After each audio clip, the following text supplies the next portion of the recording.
para poder explanar o assunto? É 1h, 1h15, 1h20 aí, tá bom? Tá bom, então. Então tá, novamente, boa noite a todos. Obrigado pela presença. Boa noite, doutor Rafael Calmon Rangel, nosso convidado especial hoje da Comissão de Direito de Família e Sucessões da OAB Tatuapé. Eu vou ler aqui rapidinho um pouco do currículo do nosso convidado, doutor Rafael, que irá falar sobre a prisão civil dos avós. Doutor Rafael Calmon, mestre e doutor em Direito, juiz de Direito do Tribunal de Justiça do Espírito Santo, escritor, também escritor. E hoje, falar nisso, depois, doutor Rafael, não podemos esquecer que eu quero que o senhor mostre as suas obras, né? Que o doutor Rafael Calmon, ele é um ótimo escritor e ele lançou recentemente, se eu não me engano, foi semana passada, o livro dele, Pedidos Implícitos, tá? Então, depois, doutor Rafael, né, de repente eu posso me esquecer, eu quero que o doutor fale um pouquinho do seu livro. Então, é isso. Prazer. Doutor Rafael, obrigado por ter aceitado o nosso convite, e hoje ele vai falar um pouco, né, como magistrado, da sua experiência, do seu conhecimento, sobre prisão civil dos avós. Doutor Rafael está com a palavra e obrigado por estar aqui conosco, dividindo um pouco do seu conhecimento. E as perguntas, então, deixar para fazer no final, o pessoal vai colocando no chat e deixar o microfone desligado. Com a palavra, doutor Rafael. Obrigado, Cleizan. Obrigado, pessoal da OAB Tatuapé. Obrigado a todo mundo de Tatuapé. O mundo inteiro, né, Cleizan? Por que não? Tô vendo que a galera tá chegando aqui. Sala bastante cheia, já 28 pessoas. Será que a gente vai encher com 100 hoje também? Olha só. Pessoal, muito obrigado pelo convite. Mais rápido que ligeiro para a gente não perder tempo. Por que eu tô olhando para baixo aqui? Por dois motivos. Porque a tela do meu computador está ali e eu gosto de falar com as pessoas. Então, eu gosto de falar, por exemplo, com a Paloma, com a Célia Regina, com o André Luiz, perdão, é André Luiz, com a Giovana Valente. Esse aqui eu falo aqui, nesse exato momento, com a Aimee. Quer ver que a Aimee vai se, ó, ela vai se ajeitar ali, lá na cadeira. Ó, não falei que ela fez assim? Então é bom, ó, tchau, Aimee. Vamos conversar olhando no olho, né? Então, por isso que eu estou olhando para lá. Só não sei o nome de quem está ali na OAB Tatuapé. Porque está aparecendo OAB Tatuapé para mim. Doutora Andréa Becker. André Cocker? Becker. Becker, sem essa de doutor por aqui, hein? Rafael, e Andréia, e Cleizan, e Roseli, e Paloma. Agora é hora da Paloma se ajeitar lá na cadeira, ó. Né, Paloma? Ó, deu um sorrisão. Então, o legal do Zoom é isso, né? A gente vê todo mundo. E por que outro motivo? Porque eu estou selecionando jurisprudência para a gente aqui, ó. Jurisprudência do STJ. Pessoal, se prepare que a gente vai ter uma jornada que vocês vão ficar de queixos caídos. André, Giovana, Ronaldo, Roberto, Silvia e todas as outras 27 pessoas, tirando eu, que estão aqui nessa reunião. Sabe por quê? Hoje de manhã, a Cleizan foi tão esperta, e o pessoal da OAB, que vocês fizeram um tema aqui. Você viu que o Cristiano Chaves, hoje de manhã, falou sobre, não prisão civil, mas alimentos de avós? Quem viu? Quem viu? Levanta a mão aí que eu estou vendo alguns aqui. Ó. A Paloma não viu. A OAB Tatuapé, a Andréia também não viu. Será que Marcos Pereira viu? Marcão, você viu? Acho que também não, olha lá, ó. Não falou que não, nem que sim, acho que não. Então, Cristiano falou sobre alimentos avoengos. Legal, né? A Juspodium tem não é um programa, uma iniciativa, que chama assim, Estude com o Autor. E aí, tipo aquilo que eu faço às sextas-feiras, quem me acompanha no meu Instagram sabe que eu debato tópicos do meu livro, né? Então, lá na Juspodium, como eles são vários autores, eles têm assim, Estude com o Autor. Aí o autor escolhe lá e fala do livro dele. Eu não sou autor da Juspodium, mas eu assisto, porque é muito bom, o Cristiano, então, né? Então, hoje foi sobre alimentos avoengos. Então, a gente vai ter que trabalhar, em primeiro lugar aqui, galera. Andréia, olha só aí, Nancy, Rita de Freitas e o... Eu não estou entendendo o nome dele. É o I12345 Som. Deve ser o Wilson, né? Não é o Wilson, é isso? Faz assim, se for. O Wilson não está dizendo. Bom, vamos lá, então, Aimee. Olha só. Alimentos avoengos é uma coisa e alimentos para avós é outra coisa. Por quê, pessoal? Alimentos avoengos são aqueles prestados pelos avós. Tá pegando essa, Paloma? Anota aí para você não esquecer. Alimentos prestados por avós são alimentos avoengos, tema da nossa live de hoje. Alimentos em que avós são credores, ou seja, prestados para avós e não por avós, eles podem ser alimentos para idosos. Pegaram essa? Eu estou equiparando avô com idoso? Não. Avô é uma condição familiar. Idoso é uma condição etária. Idoso no Brasil tem que ter 60 ou mais. Mas pode ter avô com menos de 60? Ora, quem vai proibir? Preta Gil, aquela cantora, filha do Gilberto Gil, ela foi avó com 30 e poucos, 40 e poucos. Eu não sei bem a idade dela, mas eu sei que ela não tinha nem 45, por exemplo. Então, ser avô ou avó, avoice, né? Avoice, por uns chamados também de avoidade. Então, avoice é uma condição familiar. Idoso é uma condição etária. Então, ser avô não quer dizer que você vai ser idoso. Mas convenhamos que muitas vezes as figuras se sobrepõem. A gente tem um avô que também é idoso. Beleza, então a gente não está falando dessa figura. Alimentos para avós. Porque para avós, se ele for idoso, tem o estatuto do idoso que entra em voga, e aí muda um monte de coisa. Agora, alimentos avoengos são aqueles prestados para avô. Por avô. Os alimentos prestados para avô, a gente não vai estudar. A gente vai estudar o por avô. Mas tudo que eu falei a respeito da Preta Gil, da condição de idoso e familiar, se aplica. Porque alimentos para avós. Avô se confunde com idoso? Não. Só se ele tiver 60 anos. E alimentos prestados por avós, que são os nossos avoengos? Mesma coisa. Ser avô não significa ser idoso. Pegou essa, Andréia? Cleizan? Bem claro, mas na prática vocês vão ver o que é enunciado do Conselho da Justiça Federal e o próprio STJ fala. Eles confundem figuras. Eles sobrepõem. Pegou essa, Paloma? A idoso e avô. A mesma coisa. Vocês vão errar depois de hoje? Nunca mais. Só fazendo força, não, Roseli? Pensando uma semana antes, eu vou errar. Eu vou confundir a condição de idoso com a de avô. Porque o Rafael falou outra coisa, mas eu vou errar. E é capaz de nem assim você não errar. Não é, não, Roseli? Então, idoso é uma condição familiar. Idoso, perdão, é uma condição etária. Avô é uma condição familiar. Costumam se sobrepor as figuras? A gente tem um avô que é idoso? A gente ter um idoso que já é avô? Pode acontecer, mas não se confundem. Então, a gente nunca mais vai errar isso. Hoje, o nosso recorte é estudar os alimentos devidos por avós, não para os avós. O que muda? Quando é para os avós, se esses avós forem idosos, ou seja, houver a sobreposição dessas figuras numa pessoa só, existe a solidariedade.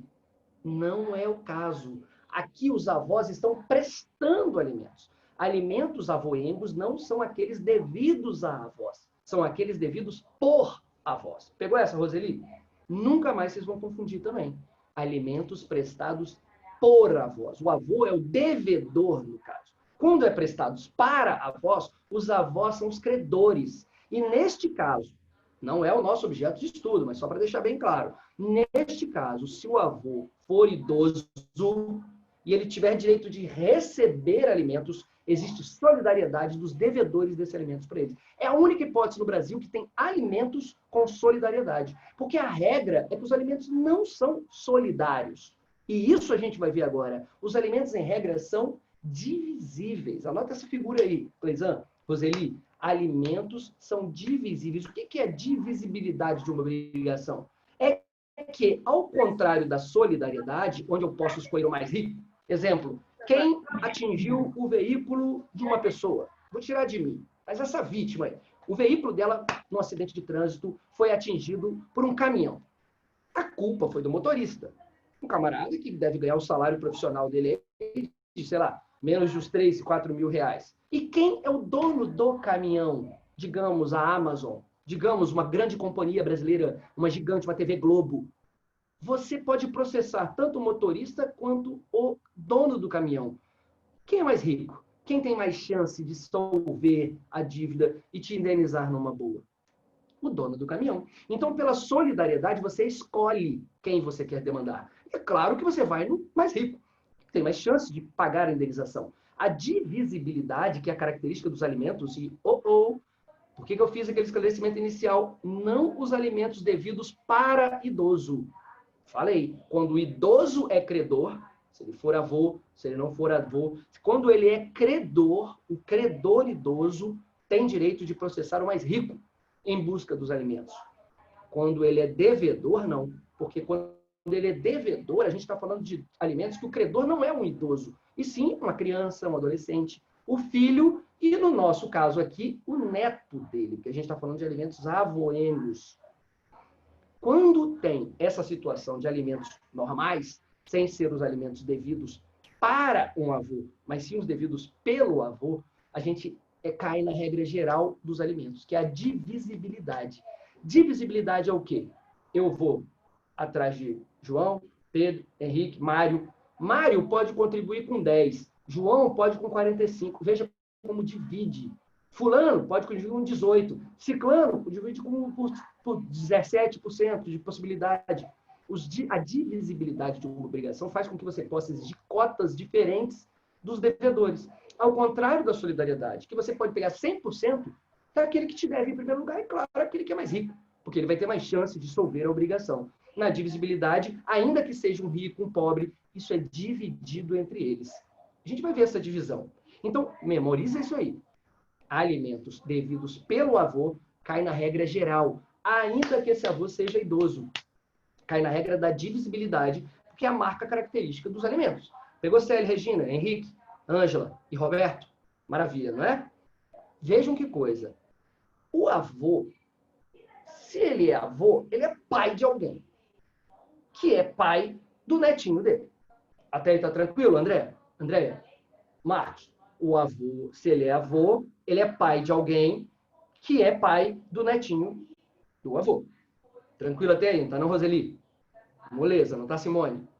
Então, o avô, nosso personagem aqui, ele já criou o filho dele. Tanto que esse filho dele virou um homem e se transformou numa pessoa da sociedade que gerou um filho, que é neto desse avô. Presumamos que esse avô já cumpriu a obrigação dele ao criar e educar e alimentar este filho dele, que veio na vida e gerou um outro filho, o qual ele, filho, e não este avô, este filho, deveria criar este menino, que é neto do avô. Não é assim que as coisas se processam? Eu fui criado pela minha mãe, a minha mãe foi criada pela mãe dela. Então, a rigor, o que acontece pela lei brasileira? O legislador, atento a isso, fala o seguinte: se essa criancinha aqui, esse filho, filho do filho, neto desse idoso aqui, ou desse avô aqui, que pode não ser idoso, se essa criança quiser processar alimentos, pedir alimentos de alguém, em primeiro lugar, ela deve buscar quem? Os ascendentes. E qual o ascendente? Aquele mais próximo dela. Então, geralmente, a criança está sob a guarda de um, pai ou mãe, tanto faz, gênero, sexo, não importa nessa hora. Vamos só para a gente exemplificar aqui, fazendo o que a tradição brasileira faz. Geralmente, a guarda está com a mãe. Mãe. E isso eu estou falando em relacionamentos hétero. Mãe. Né? Relacionamentos homo, vão ter duas mães, né? Então, relacionamentos hétero, os mais comuns no dia a dia, mas não é mais normal, tá? Não estou falando de normal. Não tem normal ou normal nisso ainda. É o mais comum que a gente vê no dia a dia com mais frequência. Então, relacionamento hétero fica com a mãe. Geralmente no Brasil, guarda unilateral ainda. Então, essa criança vai processar, já que eu estou falando de relacionamentos hétero, relação só porque é o que mais acontece, não é normal ou anormal, processa o pai em primeiro lugar. E o avô está aqui, ó. O pai desse pai está aqui. Criou este filho, muito bem. Este filho está criando esse menino aqui, que é o nosso personagem aqui de hoje. Essa criança não pode pedir alimentos vindo direto ao avô. Ela não pode pular o pai aqui, ó, pular esse e vir direto no avô.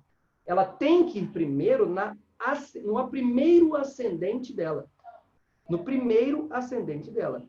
Já que ela mora com a mãe, no meu exemplo, ela foi em relação ao pai. Quando, então, que ele pode cobrar do avô? Não já falei que o avô já sustentou o filho dele, que é pai dessa criança? Por isso mesmo, a lei cria uma dificuldade. Ela fala que primeiro a criança tem que esgotar os recursos desse pai aqui, do pai dela, que é o primeiro ascendente na linha ali para ela. Primeiro ascendente é o pai. Primeiro ascendente é o pai. Depois de esgotado os recursos do pai, dentro, é claro, da necessidade dessa criança, ela pode buscar o avô. Só nessa hipótese. O STJ, a doutrina, fala que os alimentos do avô, por isso, são subsidiários. Subsidiários. O devedor principal é o pai. Claro, porque é ele que cria. Como esse avô um dia criou esse menino. Vocês vão ver porque eu estou repetindo tanto isso. O que o STJ pensa? Eu discordo? Vocês vão ver. Então, esse filho processa primeiro o pai. Esgota os recursos do pai, claro, sem privá-lo do necessário para ele viver. Ele paga alimentos, ele subsidia essa criança aqui. Essa criança precisa de mais. Não forçando, eu não estou cogitando aqui má fé, chicana, nada disso não existe. A gente está falando em exemplo de teoria, vamos falar da coisa correta. A criança precisa, mas esse pai não tem mais condição. Tá pegando essa, Cleisan? O pai não tem mais condição. Ele pode subsidiariamente. Por que subsidiariamente? Porque o devedor principal, Márcia Oliveira, o devedor principal é o pai. Claro. Do pai, ele não pode pular para o avô, nunca. Nunca. O que ele tem é que esgotar primeiro o pai. O pai, então, se torna o principal devedor. Depois de esgotar os recursos do pai no limite que ele precisa, ele subsidiariamente vai para o avô. E o que ele vai fazer contra o avô? Pedir tudo que ele está precisando? Exemplo, se ele está pedindo 1.000, ele vai pedir 1.000 para esse avô? Não. A segunda palavrinha que a gente tem que memorizar, já falei, a responsabilidade do avô é subsidiária. Por quê? Porque o principal é o pai. Ela é complementar. Complementaridade é a segunda característica e a segunda palavrinha que a gente tem que anotar aí. Andréia, Rita, Célia e Paloma. Anota essas duas palavrinhas. Subsidiário, porque o devedor principal é o pai. Só vai para o subsidiário depois que esgotar do pai. Claro, sem privar o pai de tudo necessário que ele precisa viver. Depois vai para o avô. Aí pode ir, abre-se a porta. Mas ele vai pegar tudo do avô? Ele vai só simplesmente ser complementado. O avô, Sérgio, só paga a complementação. Então, se o pai pode contribuir, Célia Regina, com 45%, ele pode pleitear do avô quanto? 55%. E não 100% que ele estaria precisando. Pegou essa, Márcia? Paloma, tranquilo até aí, não é? O que faz com que qualquer responsabilidade avoenga, a essa altura a gente já sabe que avô não se confunde com idoso, a gente já sabe que os alimentos avoengos são os prestados pelo avô e não os que o avô tem direito a receber, são marcados pelas duas características da subsidiariedade, Aimee, e pela complementariedade. Subsidiariedade e complementariedade, Giovana Valente, Silvana Barros, Ronaldo, vão vendo aí, galera. Subsidiariedade e complementariedade. A galera do fundão, ó. Silvio Henrique, quem mais? Ana Paula, Ademir, Ednei, André Luiz, André Pegas, Giovana, Luiz Carlos. Legal? Posso prosseguir por aí? Tá tranquilo? Maravilha. Esse é o panorama geral. Você vê que o legislador, observando o que ordinariamente acontece, pai cria filho. O filho, se gerar um filho, pai cria filho. Esse filho, se gerar outro filho, pai cria filho. E avô é avô. Avô é aquele membro especial da família, né? Ele tem aquela coisa que ninguém sabe o que é, mas que todo mundo sente. A gente sabe, tem aquele fator X, né? Aquele X-Factor. A gente não sabe, mas avô é uma coisa especial pra gente. Agora, não é obrigação dele sustentar o filho, não. Então, ele tem que ser demandado de forma subsidiária e complementar. Daqui a pouco a gente vai chegar na prisão civil. Como é que faz para você, num processo, fazer essa situação? Bom, a rigor, você tem que esgotar o patrimônio do pai, não é? Esgotar o termo técnico, a gente fala assim, a capacidade do pai. Sem privá-lo, é claro, Aimee, do necessário para a sobrevivência, né, Márcia Oliveira? A gente não quer também mais uma pessoa pedindo esmola para poder sustentar. Tem que esgotar. Então, você coloca ele no polo passivo da ação de alimentos. Ação de alimentos, que é aquela que vai dizer, né, qual é o percentual, periodicidade, para que esse pai pague. Será que você pode já, na inicial, colocar o avô também em litis consórcio? questão é interessante, Sérgio Islam. A Célia Regina está desesperada uma hora dessa, não, Célia? André, Giovana, Silvana. Pode colocar os dois, Cleisan, Andréia? Os dois ao mesmo tempo? Quem acha que sim, que eu estou vendo aqui? Márcio Oliveira, Paloma, Sérgio, Roseli, Cleisan e Andréia. Levanta a mão agora, que eu estou vendo vocês. Quem acha que pode colocar os dois ao mesmo tempo? Pai e avô em litisconsórcio passivo na ação de alimentos. Levanta a mão aí. Quem acha que pode? Ninguém. Ninguém, a princípio. Então, quem acha que primeiro na ação de alimentos só pode ser o pai, aí julgou a ação de alimentos. Botou ali o percentual que o pai pode, mas a criança continua sem possibilidade. Ela, inclusive, prende o pai, ela, inclusive, tenta penhorar bem e não consegue. Só depois de esgotar isso tudo que ela pode entrar com uma ação de alimentos agora contra o avô. Levanta a mão quem acha que sim. Levantar a mão, não é balançar a cabeça, não. A Paloma ri, mexe no cabelo, mas ela não levanta a mão, não sei por quê. Não sei que ela discorde. Então, eu entendi aqui que, ó, Márcio Oliveira, Sérgio, Roseli, pode abaixar a mão. E a Andréia, os que eu estou vendo, tirando a galera do fundão, e uma pessoa que está altamente escura, que é a Silvia. Ah, a Silvia deu a luz agora, Silvia, tudo bem? Silvia estava com a luz atrás da cabeça dela. Ou ela parece uma santa, que ela deve ser, ou ela fica totalmente escura, assim, que eu fico uma auréola ao redor da cabeça dela por causa da luz, ou fica uma escuridão completa. Então, posso falar quem acertou? Quem não levantou a mão no primeiro. Vocês erraram. Quem acertou seria quem levantasse. Você sabia disso, Andréia? Você pode botar em litisconsórcio passivo, sim. Surpreendente, não é, Paloma? Márcia, você pode colocar pai e avô, sim. Sabe o que vai acontecer? Uma hipótese de litisconsórcio eventual. Vamos fazer uma passada rapidinha aqui em processo? Porque não adianta a gente ser advogado de direito material, né? A não ser que você queira só fazer consultoria, sem entrar com a ação na justiça, e convenhamos, a gente não pode ser um profissional incompleto. Então você precisa também saber a coisa de processo. Eu não vou ficar chateando com o processo, não. É só uma informação necessária. Quando a gente estuda pedido, a gente sabe que a gente pode fazer o pedido, aquela acumulação, que faz assim: eu quero pedido de indenização por danos materiais e também quero indenização por danos morais. Eu não abro mão, eu quero os dois juntos. E o juiz pode acolher os dois, ou acolher um só, ou desacolher os dois. Mas um não prejudica o outro. Se ele dá indenização por dano material, ele pode tanto te dar quanto te negar a moral, e vice-versa. Agora, existem pedidos que são dependentes um do outro. Por exemplo, o típico caso, alimentos e investigação de paternidade. Aimee, qual que julga primeiro? Se você é juíza, alimentos ou investigação de paternidade? Se você for alimentos, levanta a sua mão direita. Se você achar que é investigação de paternidade, levanta a sua mão esquerda. Qual que tem que ser primeiro, Aimee? Eu fico com alimento provisório. Depois a gente vê a paternidade. Desculpa, pode falar mais alto? Eu fixaria alimento provisório e aí mandaria fazer... Não, eu estou falando na sentença, no julgamento. Você vai primeiro, analisa o que? A paternidade ou os alimentos? Não estou te ouvindo. Alimentos, a criança precisa comer, alimentos. Legal, Aimee. Mas e se essa pessoa não for pai? Vai fixar alimentos para outra pessoa que não é pai pagar? Ação regressiva. Depois ele pode buscar o leite dele, comprar a mãe, possivelmente induzir a ovelha, mas eu entendo que o menor não pode ficar desassistido.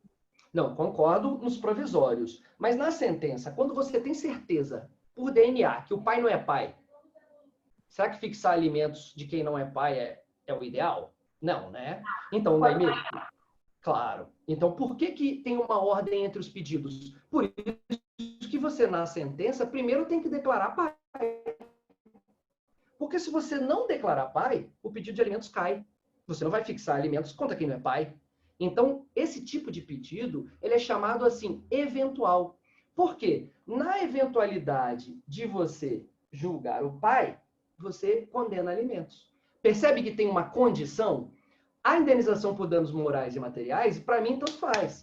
Eu fixo morais e não fixo materiais. Ou eu fixo materiais e não morais. Ou eu julgo os dois improcedentes. Ou eu julgo nos alimentos e na investigação há uma consequência necessária. Se eu fiz, ele é pai, ele tem que pagar alimentos. Agora, se eu julgo improcedente o pedido de reconhecimento de paternidade, quem não é pai não tem que pagar alimentos. Aí eu concordo com você. Já teve os alimentos lá atrás, os provisórios, mas eu quis dizer na sentença. Talvez eu não tenha me expressado adequadamente. Você entendeu agora? Eu estou dizendo na sentença. Depois de concluir a instrução toda, já ter até o DNA, como é que você vai condenar alguém a pagar alimentos se o DNA está dizendo que é negativo? Não tem paternidade. Entendeu? Esse tipo de pedido, de cumulação ou de pedidos, a doutrina chama assim de eventual. Porque na eventualidade de condenar a paternidade, declarar a paternidade, condena-se alimentos. Uns também chamam de pedido sucessivo. Está praticamente do mesmo, porque sendo o primeiro julgado, o segundo pode ser julgado. Beleza? Vamos trazer isso para os alimentos contra pai e avô ao mesmo tempo. Isso é um tipo de cumulação de pedidos. Quando a gente estuda o litisconsórcio, que é a possibilidade de acumular partes e não pedido, né? A acumulação de pedidos, ela se chama acumulação objetiva, porque o pedido é o objeto da ação. E a acumulação de partes se chama acumulação subjetiva, porque as partes são sujeitos da ação. Então, quando você cumula contra pai e avô, você faz um pedido dessa forma, igualzinho a investigação de paternidade e alimentos. Qual vai ser o pedido? Condena o pai. Na eventualidade do pai não ser suficiente, condena o avô. Então, o litisconsórcio se submete ao mesmo regime. Você coloca o pai e coloca o avô. Mas o avô só vai ser condenado se o pai for e não for em quantia suficiente para o filho. Então, o filho pede 80 reais. O juiz analisa, fala assim, olha, o pai, mesmo que ele se mate de trabalhar, ele só pode contribuir com 45. Logo, avô, eu condeno o senhor a pagar os 35 restantes. Pegaram essa? Ficou tranquilo, Andréia? Da OAB Tatuapé? Márcio Oliveira? Silvia? Roseli? Tranquilo? Marcos Pereira? Chama cumulação sucessiva ou eventual. Pode dar esse nome. Bota o pai e o avô. O STJ admite, os tribunais locais admitem, eu tenho certeza que aí em Tatuapé vão admitir. Quando eu era advogado há muito tempo, eu fiz, o juiz admitiu aqui em Vitória, no Espírito Santo. Mas você tem que deixar bem claro na sua petição inicial, tá, Aimee? Bem claro. É claro que eu sei que a responsabilidade do avô é subsidiária e complementar. Mas por questão de quê?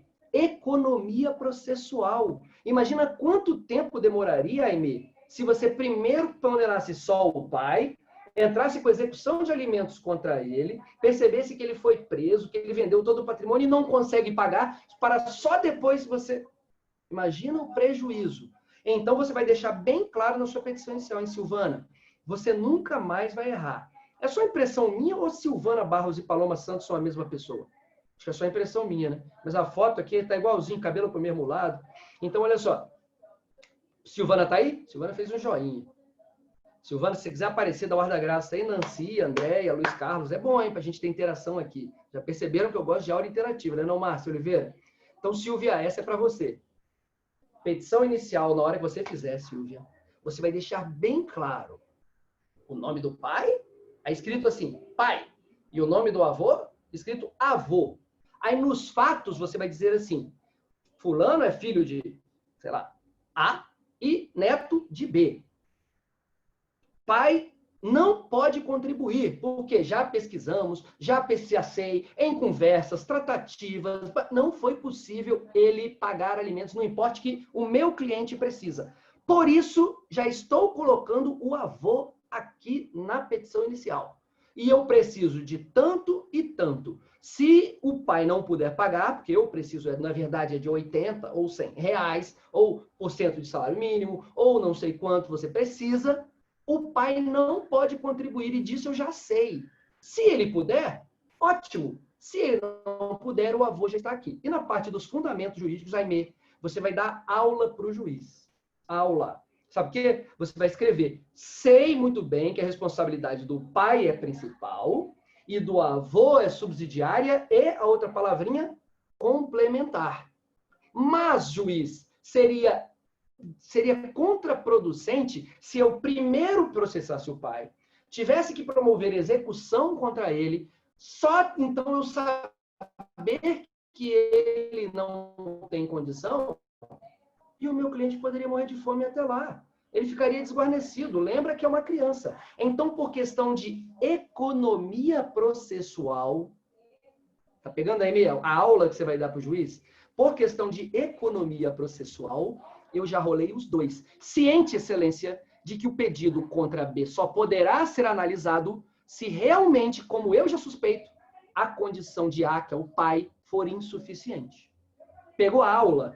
Você vai dizer, então, para o juiz que você sabe que é complementar e subsidiária, que você não está chutando, você é treinada para isso. E você também sabe que é uma eventualidade, ou se quiser chamar também, de consórcio sucessivo. Há uma sucessibilidade ou uma eventualidade nos pedidos, de modo que o avô só será condenado se a condenação do pai for abaixo daquilo que você pediu.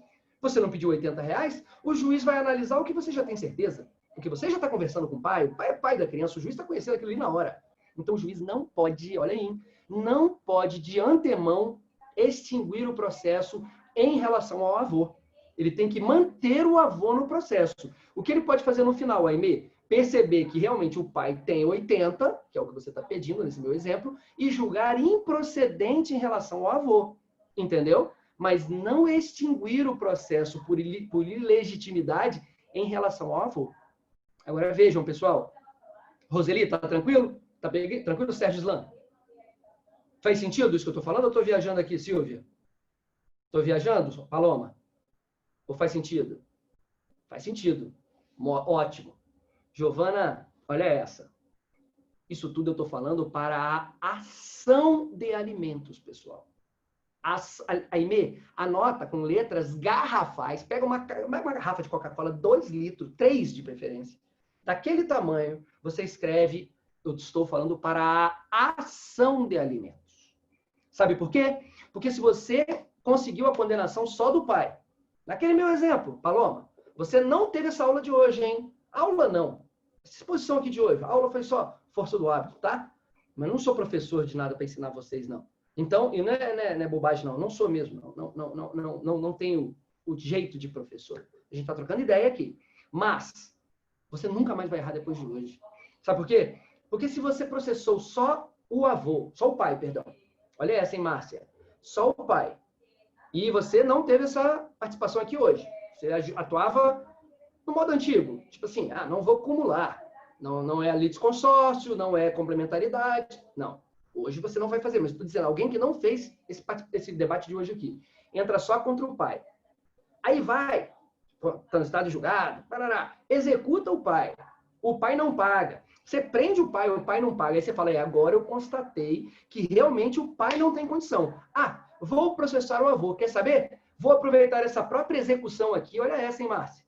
Vou aproveitar a própria execução e vou colocar o avô aqui. Pode isso, Islam? Sérgio, pode colocar o avô que não participou da ação de alimentos diretamente na execução? Hein, Silvia? Olha aí, ó, não pode. Não pode. Por quê? O avô não participou da ação de alimentos.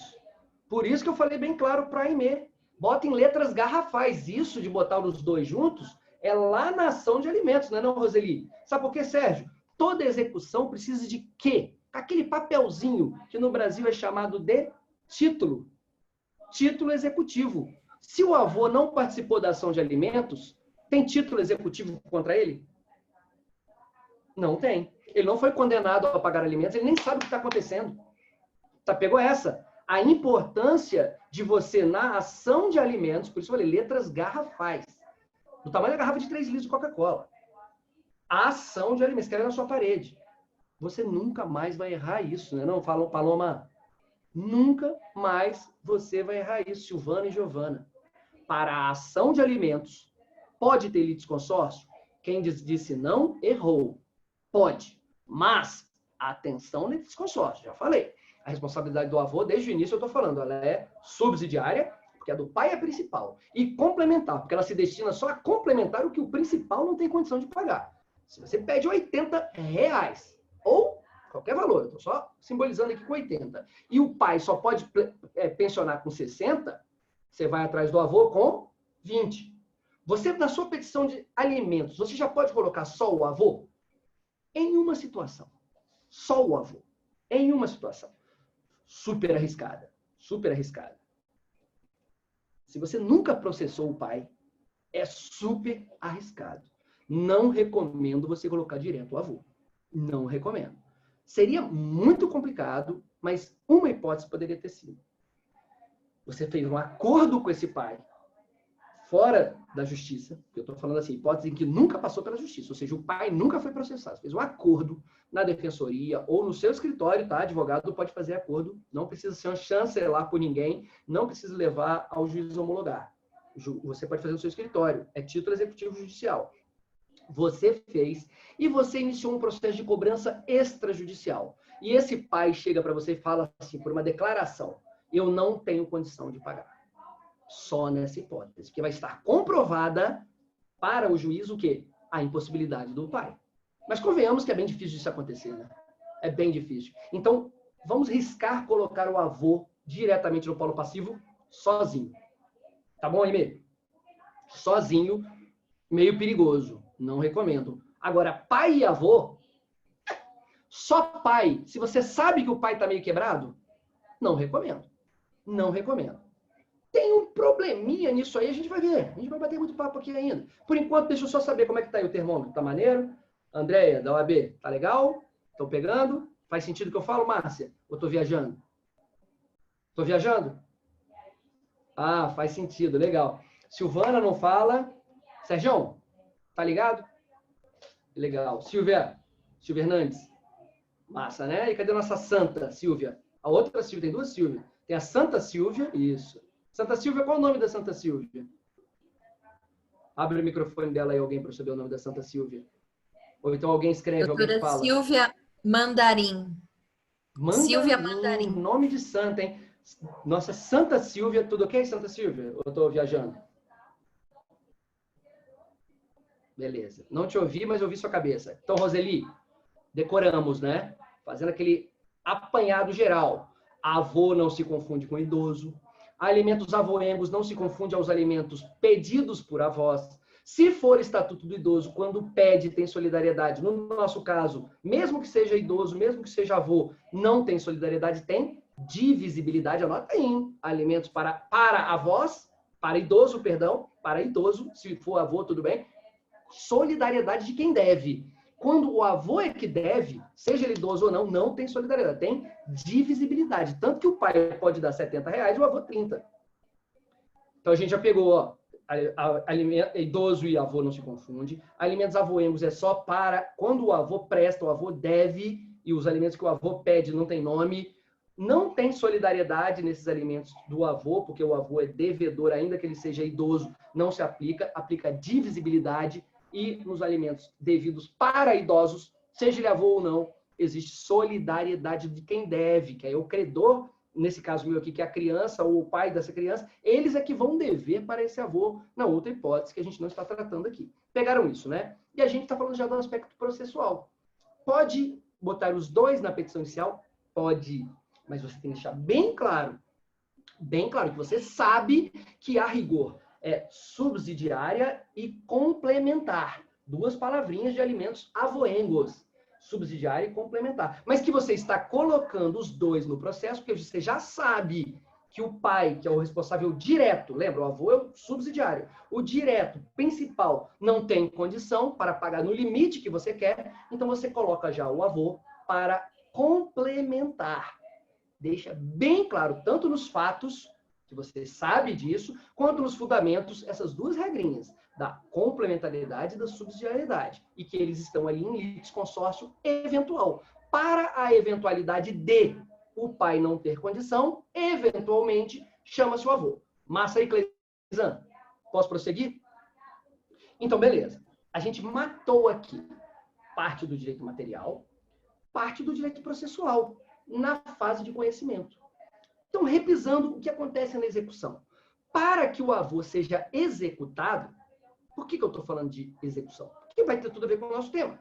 A prisão civil é uma medida executiva, só pode ser aplicada no processo de execução. Então, vamos falar da execução contra o avô. Então, a execução avoenga, Aimee, a gente já viu.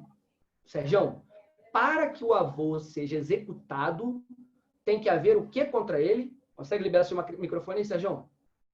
Ele tem que ter um título, não é isso? O título. Tem que ter um título, isso mesmo. Sérgio, tem que ter o título contra o avô. Por isso, se você não colocou ele no processo de conhecimento, Cleizan, na chamada ação de alimentos, aquela que fixa alimentos, você não pode executar, porque não fixou nada contra o coroa. Pegou essa? Não fixou nada contra ele. Então ele não pode. Se você colocar, vai ser um erro crasso. De preferência, aí, Paloma, diz que você não assistiu isso aqui hoje. Você não me conhece. Se você colocar o nome do avô, sozinho, sem título executivo contra ele, você não me conhece. Porque não fui eu que disse. Você não vai fazer isso nunca mais, não é não, Aimee? Se fizer, não me coloca nessa, não é não, Roseli? Eu estou dizendo todo nome, não pode colocar, então não bota meu nome. Você não participou disso aqui hoje, não é não, Sérgio? Então, olha só. Para processar o avô, executar ali, tem que ter título contra ele. Então, é ideal que você faça isso que a gente conversou aqui agora. Coloca os dois, dá aquele show pro juiz. Se o juiz tirar ele, inicialmente, cabe agravo, tá? Agrava de instrumento e mantém o avô ali. Agrava, bom que o juiz já sai dali meio, né? Caramba, errei. Entendeu? Ele não pode errar assim. Ele tem que manter até o mérito. Ele pode julgar improcedente. Em que condição? Se o pai tiver condição. Porque se o pai tiver condição, o que o avô vai complementar? Não é só complementar a dele, não é, Roseli? O avô não vai precisar complementar. Se o pai... Você pediu R$80. O pai tem condição de dar 80. Complementar o quê? Né? Não tem que chamar esse avô. Lembra que ela é subsidiária e complementar. Agora, passou tudo direitinho. Ou você seguiu o caminho tradicional, que você não assistiu essa exposição hoje, e você primeiro processou só o pai. Ficou 3 anos e meio tentando cobrar o pai. 6 anos, a criança agora já tem um homem de 2,5 metros na seleção brasileira de boxe. E você ainda assim vai querer agora colocar o avô. Perdeu tempo. Perdeu tempo. Mas, tudo bem. Você entra com a ação de alimentos complementares contra o avô lá. Pode entrar. Bum, condenou. Então tem título executivo contra o avô agora também. Não é, Aimee? Se você entrou só contra o avô, preferiu fazer essa via cruz, fazer o seu cliente passar esse carão. O menino tinha 1 ano de idade, agora já está na seleção brasileira de boxe adulto, porque demorou tanta justiça. Tudo bem, você vai ter título contra o avô. Se é que esse avô vai estar vivo. Mas beleza. Tem título. O que importa é a palavrinha, não, Sérgio? Título executivo. Santa Silvia, título executivo. E também vai ter título executivo se colocar os dois. Naquela hipótese que eu te falei, e ficar constatada aquela suspeita que você já tinha no meu exemplo, que o pai não pode pagar 80, só pode pagar 45, 50, o avô condena 30. Então, beleza, você tem título executivo. Com o título executivo, condenando pai e avô, ou condenando o pai em uma, avô em outra, você pode promover a execução contra o avô. Uma lembrancinha aqui, galera. Voltando no processo civil, um pouco que a gente tem que saber processo civil, tem que saber operacionalizar, não tem? Execução, a palavra execução, assim, ao pé da letra, mantido o rigorismo formal mesmo, ela só se aplica para título extrajudicial. Pegou essa aí? Execução, até fica fácil de aprender, ó. Execução, X, perdão, execução é X, título é X, extrajudicial. Anotou aí, Roseli? Execução só se aplica para título extrajudicial. Porque quando a gente tem um processo anterior, igual eu falei aqui, né? Sentença condenando a pessoa, a gente fala não em execução. A gente fala em cumprimento. Cumprimento, Andréia, da OAB Tatuapé? Cumprimento. Título judicial, que a sentença é um título judicial, foi proferida por um juiz, é cumprimento. Execução é título extrajudicial. Seria o documento que vocês fariam no seu escritório, na defensoria pública, uma escritura de divórcio. Pegaram? Isso é título extrajudicial. Título judicial é cumprimento. Então, de agora em diante, eu peço licença a vocês. Eu posso usar a palavra execução só para referir assim, a atividade executiva, se eu me embolar aqui? Vocês vão entender que é cumprimento? Posso? Mas estão cientes de que a palavra correta é cumprimento. Mas às vezes aqui eu posso me embolar e falar execução. Mas vocês vão entender, não é? Que cumprimento é o procedimento adequado. Qual a diferença? Bom, primeiro, ao abrir o CPC, anota aí, e-mail, cumprimento está no 528. Anota aí, Márcia Oliveira. Santa Silvia, quero ver sua mão se mexendo agora, hein? 528 é o artigo do cumprimento. Pegou, Sérgio? 911 é o artigo da execução. Olha a distância de um para o outro. Pegou, Cleizan? 528 528, cumprimento. Se você tem título executivo, judicial, uma sentença, você vai abrir o código onde? No 528. Se você tem título extrajudicial, você vai abrir no 911. Pegou, André, da OAB? 911. Aí você vai perceber uma coisa. O 528, Cleisan, ele tem 528, 529, 30, 31, 32 e 33. 8, 9, 10, 1, 2, 3. 6 artigos.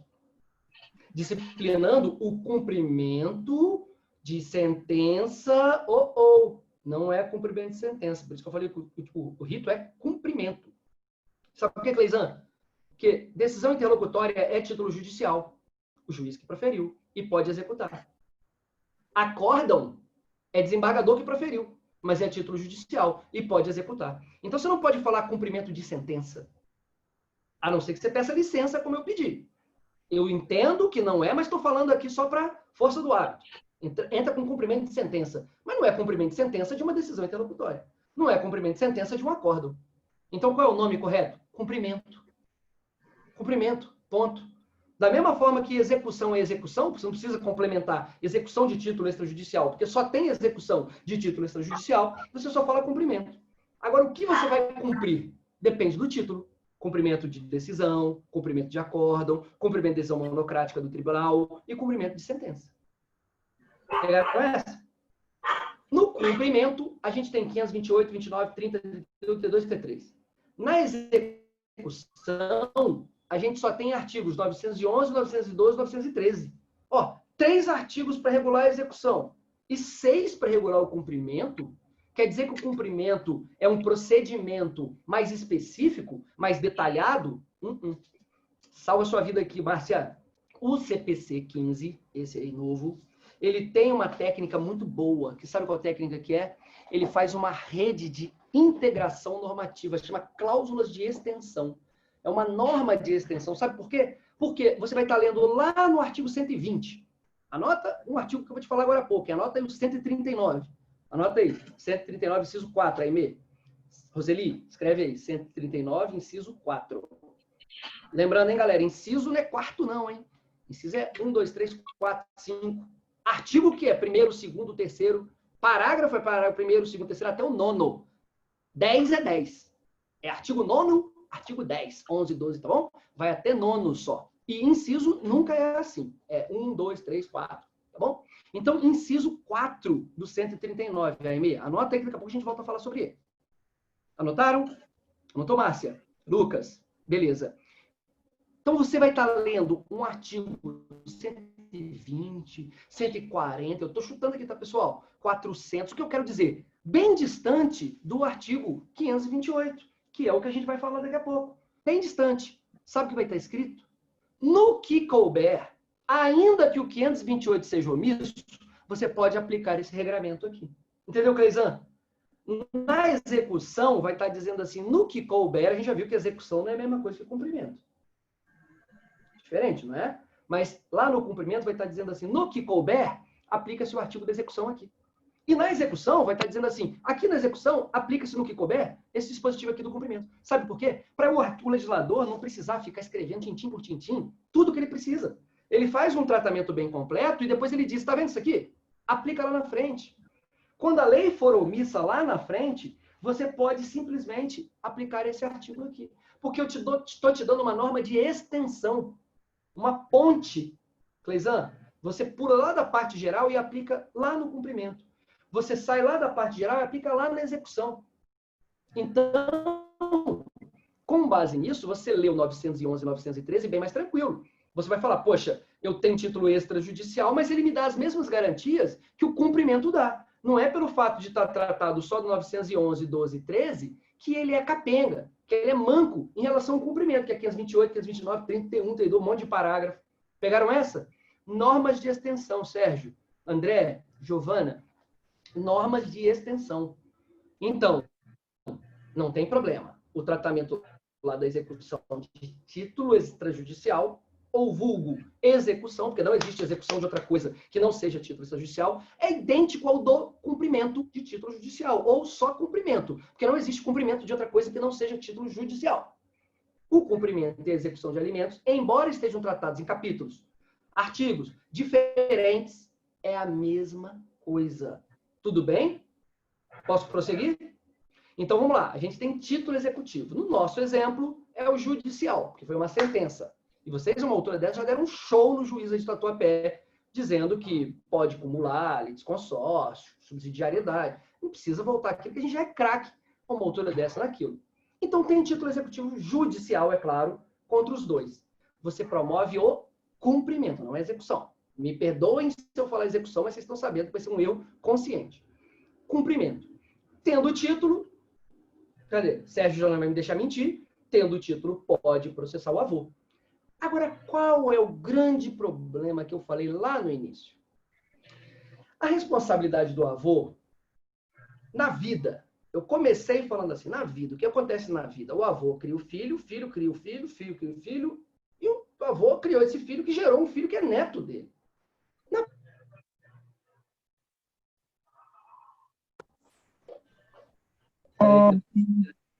Câmera. Eu acho que caiu, mas ele já retorna. Retornou.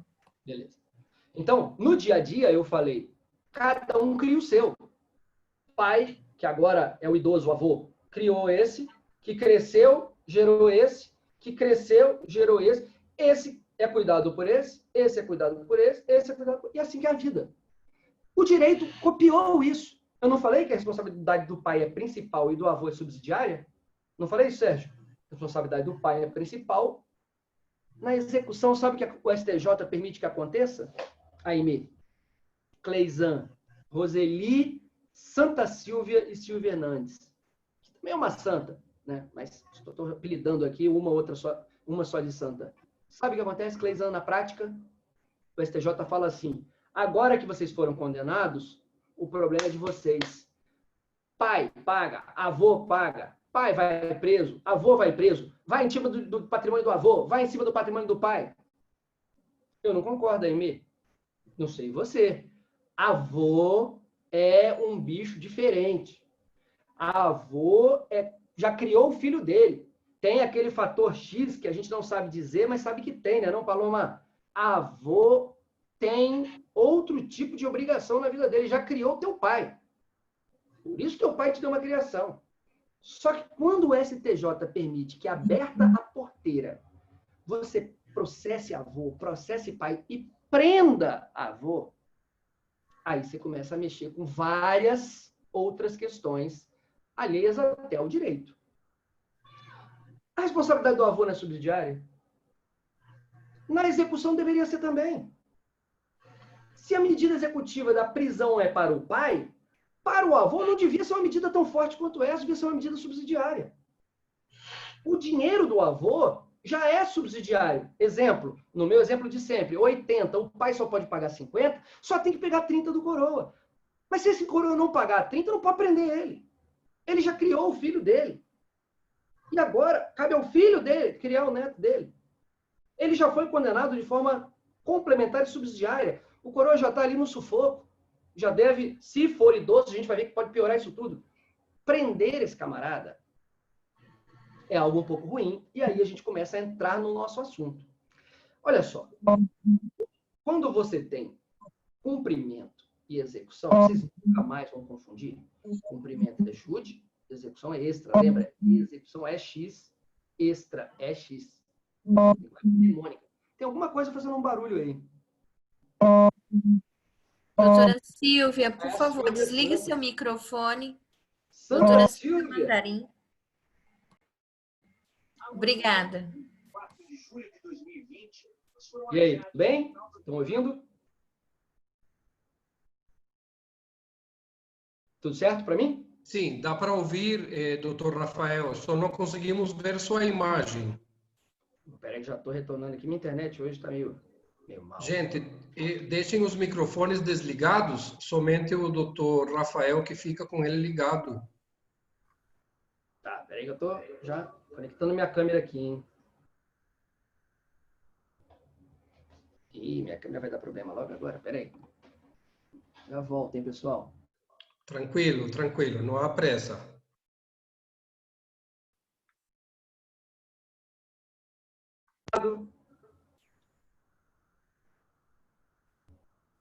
Doutor Rafael, se quiser, continue falando e mesmo sem a câmera ligada, e aí vai tentando. Tá me ouvindo? Sim, estamos ouvindo. Mas peraí que eu quero voltar com câmera também, já se viu o negócio. É lógico. Eu não consigo fazer nada daqui. Não, é a minha câmera. É a minha câmera que eu não sei por que ela deu. Ah, acho que agora vai dar.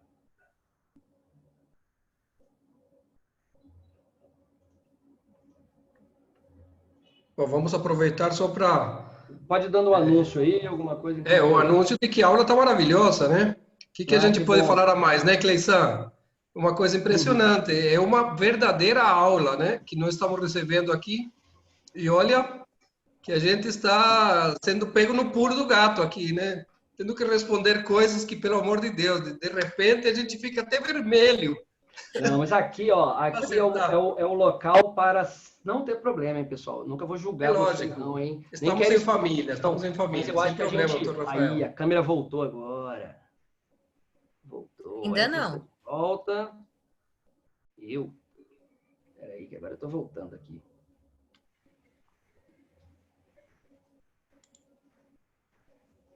Voltou, né? Aí, pronto. Voltou. Intervalo, volta novamente a aula. Então vamos lá, então. Ninguém saiu daí não, né? Silvia Santa tá aí, eu já tô mais tranquilo. Silvia, então olha só. Cleisan e Sergião, eu falava assim, a execução no Brasil, parará, do título executivo, vocês nunca mais vão errar aquilo tudo, parará. E eu falei assim, cumprimento é uma coisa, execução é outra. A gente nunca mais vai errar, não é mesmo? Nunca mais. Olha, quando o legislador fez isso, ele criou procedimentos. Escreve aí, Márcio Oliveira. Procedimento. Você escreve aí, Roseli, Paloma. Procedimento. Então, a gente tem um procedimento. Galera, o que é procedimento? Bom, vamos pensar assim. A gente tem 3 palavrinhas que a gente tem que distinguir. Anota aí, Aimee. Processo. Escreve aí, processo. Você tem uma dúvida, Aimee? Ah, tá. Então escreve aí, processo. Agora escreve bem abaixo assim, procedimento. Escreve aí, Cleisan. Silvia Santa, escreve aí. E técnica, abaixo. Terceira palavra. Depois fala que não é professor, né? Depois fala que não é professor. Eu não sou, nem digo que eu sou. Senão os professores por aí podem ficar chateados porque eles têm um método, eu não tenho. O negócio aqui é mais um bate-papo. Então vamos lá. Pegaram os 3, Roseli? Processo, procedimento e técnica. Pegou, Paloma? Processo, procedimento e técnica. Dá um espaço, tá? Processo, pessoal. Escreve na frente assim, método. Escreve aí, Sérgio. Processo igual a método. Então, eu tenho um processo para fazer bolo. Você sabia? Eu tenho um método para fazer bolo. Eu tenho um processo para fazer lei lá nas casas legislativas. Então, eu tenho um processo legislativo. E eu tenho um processo para o juiz emitir um título judicial. Ele se chama processo judicial. Esse é o método. Pegaram? Pegaram? Agora, Sérgio, como que esse método se desenvolve? Vamos falar do bolo, André Pegas? Do bolo. Fazer bolo tem um método. Não é à toa que entra farinha e sai bolo. Agora, qual que eu boto primeiro? Aí a galera que é boleiro de plantão aí, hein?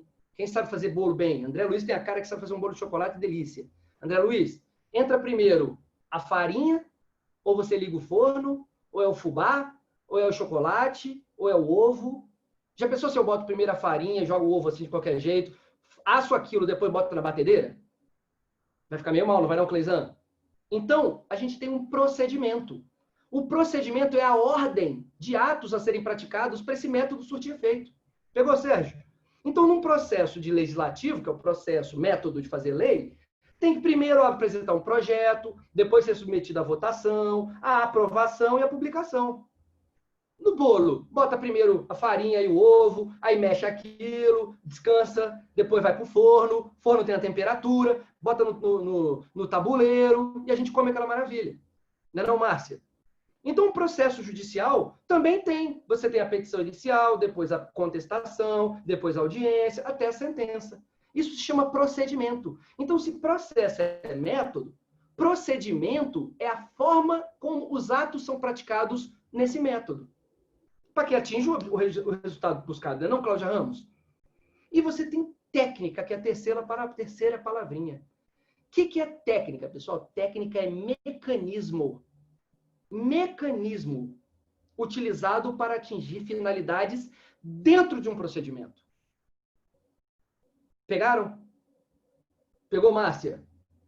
Nunca mais vocês vão confundir, hein? Então, olha só um problema que as pessoas no dia a dia fazem. A gente está, às vezes, na padaria, a gente está, às vezes, no intervalo de uma audiência no fórum, às vezes até em sala de aula. As pessoas costumam falar o quê? Da execução de alimentos. Que a gente tem 2 ritos. Rito é idêntico a procedimento. Rito é sinônimo de procedimento. Eu aí conceituei procedimento. Eu não disse sinônimos. Mas pode botar aí, rito entre parênteses, procedimento. Porque rito é a mesma coisa que procedimento. Tá bom? A pessoa fala assim, você tem o rito da prisão e o rito da penhora. Cláudia, se você nunca ouviu falar isso, levanta a mão. Você nunca ouviu falar isso? Que tem o rito da prisão e o rito da penhora? Nunca ouviu falar? Ou já? Então, se não ouviu falar, se nunca ouviu falar, levanta a mão. Então, você não vai levantar a mão. Isso aí. Quem? Não, perdão. Então, você vai levantar a mão. Desculpa, você estava certo. Quem nunca ouviu falar? Ninguém. Exatamente. Todo mundo já ouviu falar. Perdão, confundi tudo aqui. Todo mundo já ouviu falar que as pessoas na rua dizem assim, tem o rito da prisão e o rito da penhora. Mas tem uma impropriedade nessa afirmação. Sabe por quê, Sérgio? Tem o procedimento da prisão e o procedimento da penhora. Rito, né? Prisão civil, penhora e outras que a gente vai falar daqui a pouco, são o que dessas 3 palavrinhas que eu disse aí? São processo, a prisão civil é um processo, a prisão civil é um procedimento ou a prisão civil é uma técnica? Uma técnica. Então, como que eu posso falar assim, eu estou usando o rito da técnica, o rito da prisão, o rito da penhora? Qual o problema? Se eu falo que ele é o rito da técnica, então só cabe aquela técnica. É como se eu, ao usar o rito da prisão, eu não pudesse usar outras técnicas. Então, pessoal, qual é o termo adequado para a gente falar isso sem correr em problemas? O rito, procedimento, que admite a técnica da prisão. E o rito, procedimento, que não admite a técnica da prisão. Pegou essa, Cláudia Ramos? Paloma, faz sentido? Por quê? Porque o rito que admite a prisão também admite uma série de outras técnicas, dentre as quais a gente pode mencionar aqui a apreensão da CNH, a retenção de passaporte, o bloqueio de cartão de crédito, a multa, a inscrição do nome do cara no protesto no Serasa. Pegou? E no rito que não admite a prisão, cabem todas essas técnicas? Também cabe, exceto de qual? A prisão. Ficou mais simples assim, não ficou? E a gente emprega o processo adequadamente. Rito é rito, técnica é técnica. Tranquilo até aí, Cleisan? Estou viajando? Marcos Pereira? Eu estou falando coisa com sentido aqui. Santa Silvia? Cadê Santa Silvia? Ah, tá ali. Santa Silvia, estou viajando ou estou certo aqui? Tá fazendo sentido? Legal. Então, nunca mais usem rito da prisão ou rito da penhora, exceto se vocês disserem que não me conhecem. Você me faz um favor, Cleisan? Se a galera em Tatuapé estiver falando, o Rafael Calmon, lá de Vitória, diz que a gente fala rito da prisão. Chega no ambiente, Cleisan, falando, ó, mentira. Ele disse exatamente o contrário. A pessoa não pode botar na mesma frase que eu, Rafael Calmon, disse isso. Não usa rito da prisão. Rito que admite a prisão e rito que não admite a prisão. Por quê? Porque no rito da prisão cabe um monte de outras técnicas. Não é rito da prisão só. A prisão é só uma técnica. Pegaram a diferença entre processo, procedimento e técnica? Então vamos falar de algumas técnicas. Prisão civil, penhora, apreensão de passaporte, retenção de CNH, bloqueio de cartão de crédito, proibição de frequentar determinados lugares, proibição de descer para o play, multa. Viu tanto? O que essas técnicas todas que eu falei, elas têm em comum? O fato de elas não estarem previstas no texto da lei. Cleisan, quando a gente tem medidas previstas no texto da lei, e eu vou mencionar uma aqui, Cláudia Ramos, penhora. Quem não conhece o que é penhora? É uma técnica executiva utilizada dentro de um procedimento, que pode ser o cumprimento ou a execução, para apreender um bem de propriedade do devedor, levá-lo, esse bem, à praça ou entregá-lo ao credor. O credor pode adjudicá-lo ou quiser levá-lo à praça, vende, pega o dinheiro, se sobrar alguma coisa, entrega ao dono do bem, que é o devedor. Tranquilo até aí? Uma técnica. Essa técnica da penhora está prevista na lei. Artigo 800 e alguma coisa prevê ela lá, a penhora. Ao lado dela, uma outra medida. A apropriação de frutos e rendimentos. É uma técnica e está prevista lá na lei. Como que acontece isso? Você é credor de um devedor que aluga um imóvel dele. Você apreende os frutos, o aluguel que o locatário paga a ele, seu devedor, locador. Frutos e rendimentos daquele imóvel você apreende. É uma técnica. Tem outra muito comum aqui na família? A apreensão ou desconto em folha de pagamento. Pegou essa, Cláudia Ramos? Desconto em folha de pagamento é uma técnica prevista em lei. Essas 3 técnicas são técnicas executivas. Aquelas outras 7 ou 8 que eu falei, apreensão de passaporte, parará, pororô, também são técnicas executivas. Qual a diferença entre uma e outra? Essas 3 que eu falei estão previstas no texto da lei. As outras não estão previstas no texto da lei. As que estão no texto da lei são chamadas de típicas, porque nós, no direito, temos essa mania de classificar coisas. Quais são os direitos reais típicos? Aí você vê lá, propriedade, não vê? Vê lá o contrato de compra e venda registrado. A gente trata hipóteses típicas e atípicas. Quais são os contratos típicos? A doação, compra e venda. E quais são os contratos atípicos? Como é que eu vou saber quais são os contratos atípicos? Sabe por quê? Porque a atipicidade é uma cláusula que o legislador emprega no texto da lei, dando uma carta branca a nós, profissionais, também chamados de operadores do direito, a criarmos, no caso concreto, a medida que melhor se adeque ao caso legal. O novo sistema executivo, que é o gênero que engloba a execução e o cumprimento, deu uma carta branca a nós profissionais, Sérgio. Ele permite que você empregue medidas típicas e atípicas. Então, você pode varrer o código de cabo a rabo. Você não vai achar apreensão de passaporte lá como uma medida. Cleisan, você pode varrer o código de cabo a rabo, de trás para frente. Dá para o melhor processualista do mundo ler ele. Ele não vai achar a medida de bloqueio de cartão de crédito, porque é uma medida atípica. E você se lembra, pessoal, André Luiz, Giovana, quando eu falei das pontes, as normas de extensão ou de integração normativa que permite que você esteja lendo um texto e você não encontrar ali escrita a saída. Mas eu falei assim, em algum outro artigo que trate do assunto de forma mais completa, vai ter escrito assim, no que couber, aplica-se essa disposição. Você lembra que eu falei isso, Cleisan? Das chamadas pontes ou cláusulas de interpretação. Você lembra que eu falei de extensão normativa? Lembra, Roseli? Qual artigo que eu pedi para vocês anotarem há um tempão atrás? 139, inciso 4.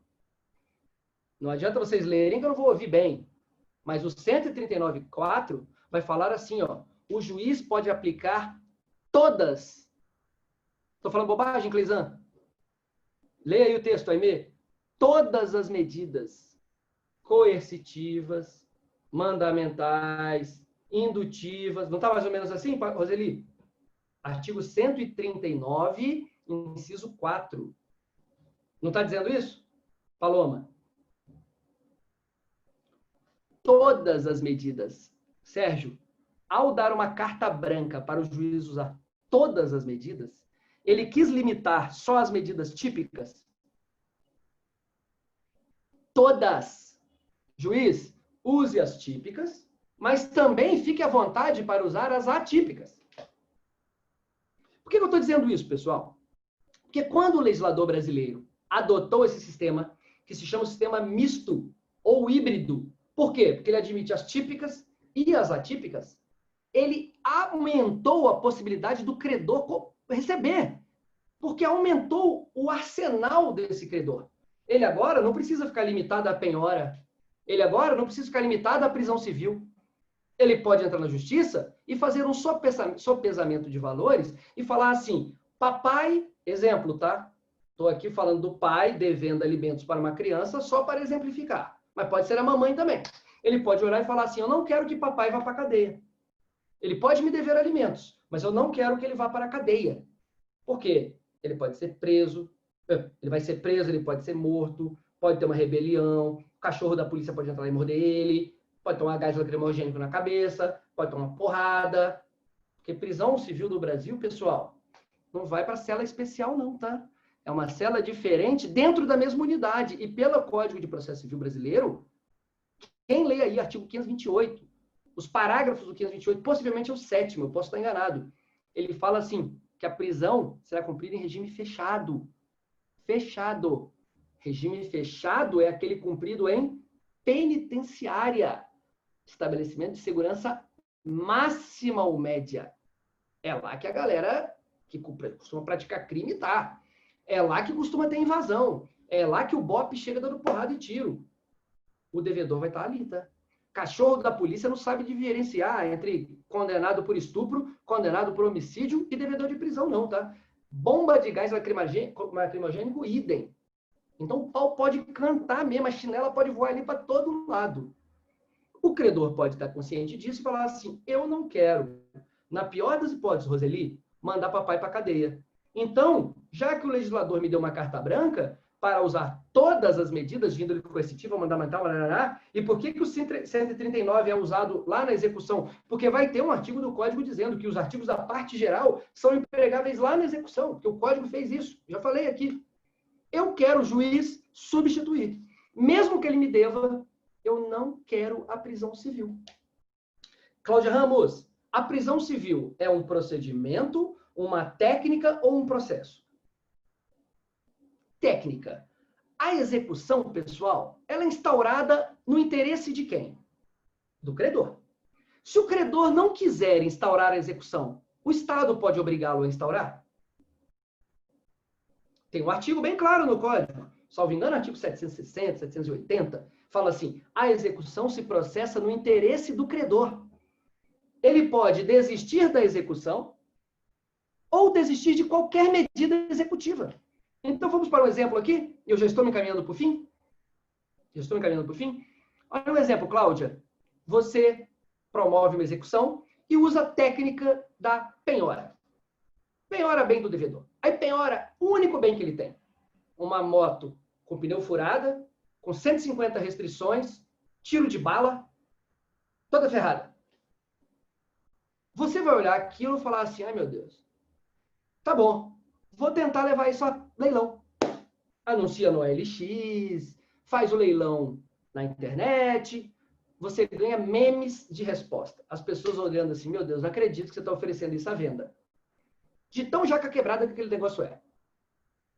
Eu te pergunto, o Estado vai te obrigar a manter essa medida e você vai ter que levar aquilo até o fim? Ou você pode, pensando que o seu patrimônio não vai ser acrescido por aquilo, ou seja, um benefício patrimonial você vai ter, você fala assim, eu desisto da penhora. Prefiro ou suportar o prejuízo por mim mesmo, ou correr atrás de outra coisa. Suspendo a execução, não vou mexer com esse troço agora. Pode fazer ou não pode? Quem acha que pode, levanta a mão. Quem acha que pode desistir, levanta a mão. Isso, pode levantar a mão. Cleisan, todo mundo pode desistir. Por quê? O artigo não acabei de falar? A execução se processa no interesse do credor. Ele pode desistir da execução, que é o mais. Claro que ele pode desistir de qualquer medida, que é o menos. E nesse caso ele desistiu. Isso foi só um exemplo. Então vamos voltar para a hipótese de alimentos. A criança pode olhar e falar assim, eu desisto da medida de execução, eu não quero mexer com ela agora, mas eu quero receber o crédito. No lugar dela, eu quero empregar o protesto de título. Quem acha que pode? Levanta a mão. Eu acho que pode. O sistema não permite que use todas. O sistema não permite ao credor, não atribui a ele o interesse na execução. Não diz que ele pode desistir da execução toda, que dirá de alguma medida. Então, é claro que ele pode substituir. Com grande vantagem. O protesto do título é grátis. A execução, a gente sabe, custa cerca de R$2.000. A prisão custa cerca de R$2.000 por mês. O protesto, a negativação, é uma medida de coerção também, pessoal. A prisão também é, só que leva o cara para a cadeia. Essa não coloca ele a risco de vida. Essa coloca essa desmoraliza, essa não. Enfim, são 1000 fatores. Eu não estou santificando. Santa aqui na área. Silvia, você que é santa. Silvia, eu não estou santificando o devedor, não, tá? Ele deve, ainda que seja um idoso. Apesar de que eu tenho cá minhas ressalvas que a gente está vendo aqui. Mas a prisão civil, ela precisa ser usada com moderação. Cuidado com a prisão civil. Lembra? Mas isso fica para outro papo. Tem um monte de artigo meu aí na praça, só vocês baterem meu nome e baixar meu ponto de vista. Quem já baixou meu e-book Ponto de Vista? É gratuito, pessoal. Pode baixar lá, que é grátis. Não é pegadinha, não. É grátis, 100% grátis. Quinzenalmente, se você baixar no seu aplicativo, o seu aplicativo vai brilhar assim, ó. Pim! Rafael Calmon postou artigo novo. É só você clicar no seu próprio aplicativo e ler ali 5, 6 pagininhas do ponto de vista. Então, eu já falei lá sobre isso. Voltando aqui. A prisão civil é uma medida executiva. Cláudia Ramos, é claro, foi em cima do ponto. O credor pode desistir de todas as medidas executivas. Ele pode até desistir, sabe de quê? Do procedimento. Ele pode acabar com aquilo, dando fim ao processo. Porque está na lei dizendo isso. Então, é claro que ele não precisa fazer. E o que isso tudo tem a ver com o avô? E aí, eu termino aqui, que eu já estou falando há um tempão. Pessoal, prisão civil de avô deveria ser subsidiária, tal qual é a responsabilidade dele. De modo que, na prática, ela não deveria caber, porque o novo sistema deu tantas medidas para o credor, típicas, atípicas, um monte de coisa, que ele não poderia escolher essa, ou ele escolhendo, o juiz, na minha opinião, não deveria decretar. Por quê? Avô puro, hein? Por que avô puro, Silvia? Estou falando do avô puro, porque depois eu vou falar do avô idoso, que a gente já viu que as figuras não se confundem. Avô tem responsabilidade subsidiária e complementar. A complementariedade deve ser buscada, na minha opinião, através de outras técnicas executivas, essas várias que a gente viu. Apreensão de passaporte, bloqueio, blá, blá, blá, blá, típicas ou atípicas, não a prisão civil. E um agravante, se cumularem as condições, avô, que é uma condição familiar, e idoso, que é uma condição etária, na mesma pessoa, menos ainda. Porque idoso, pessoal, não deve ir para a cadeia, mal quando ele comete crime.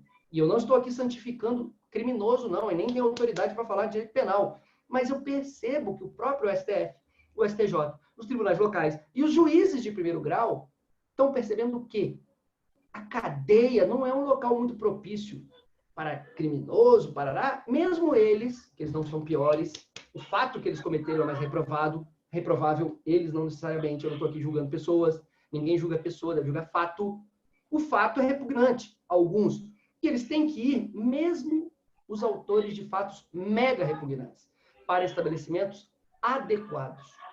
E a prisão não é adequada para idosos, mesmo quando eles cometem crime. Tanto é assim que o STF concede habeas corpus.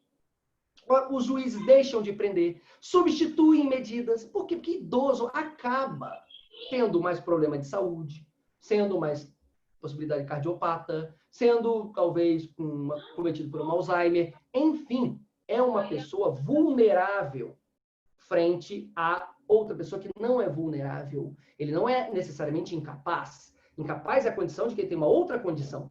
É uma qualidade de que tem uma outra condição. Senilidade não é incapacidade, mas implica vulnerabilidade. É diferente a figura, não se confunde incapaz com vulnerável. Ele é vulnerável. Não é o lugar dele na cadeia, nem quando ele comete crime. Agora, o STJ, e por isso eu deixei aberto o meu laptop aqui. Sérgio, Nancy, Célia, atenção para o grande finale, hein? Olha o que o STJ fala. Julgado antigo, 2006. HC, quem quiser anotar aí, hein? 46949, lá no STJ. Prisão civil de avô, autorizando HC de 2006, tá bom que tem um tempão, mas calma. 46949. Olha outro aqui mais recente. Olha aqui, hein? Peraí. Esse aqui não. Olha aqui. HC 38314. Ação de alimentos, avô, responsabilidade, prisão do avô. Agora, chega mais recentemente, o que eu quero dizer com isso?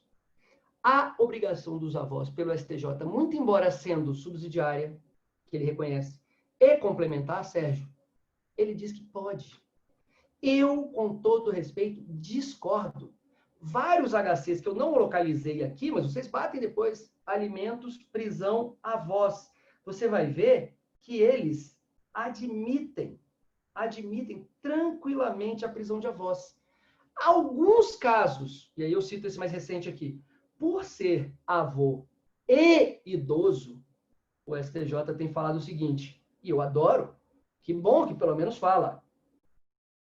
A prestação de alimentos pelos avós possui natureza complementar e subsidiária, devendo ser fixada em regra apenas quando os genitores, pai, estiverem impossibilitados. Mas, havendo meios executivos mais adequados e igualmente eficazes para a satisfação da dívida, é inadmissível a prisão civil de avós, inclusive com conversão do rito, para sair do rito que admite a prisão e colocar num rito que nunca admite a prisão. Esse foi o resultado do HC número 416886 de São Paulo, julgado em 2017. HC 416886 de São Paulo. Então, chora, Cláudia Ramos, o STJ é inclinado a admitir a prisão civil dos avós.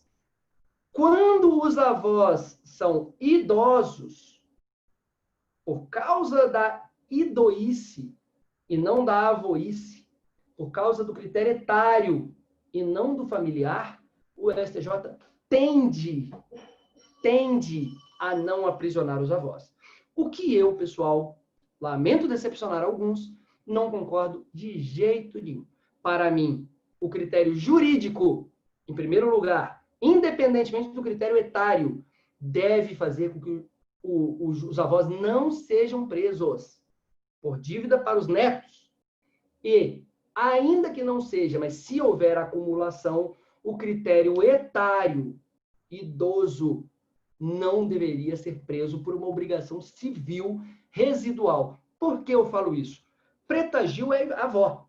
E ela está longe de ser idosa. Para mim, ela não pode ser presa. Se eventualmente acontecer dela ser processada, a gente já viu, para pagar alimentos ao neto ou neta dela, que eu não sei qual é o sexo. Por quê? Por causa do critério jurídico. A responsabilidade dela é complementar e subsidiária. E não importa se é só isso no primeiro grau. Na fase de conhecimento, antes da sentença. Depois da sentença, tem que ser observado o mesmo critério. Então, vai atrás do pai. Eventualmente, o avô, para garantir a complementaridade dele ali, não pode abrir a porteira e falar, agora eu estou te equipando, porque senão eu equiparo as duas figuras. Esse é o problema.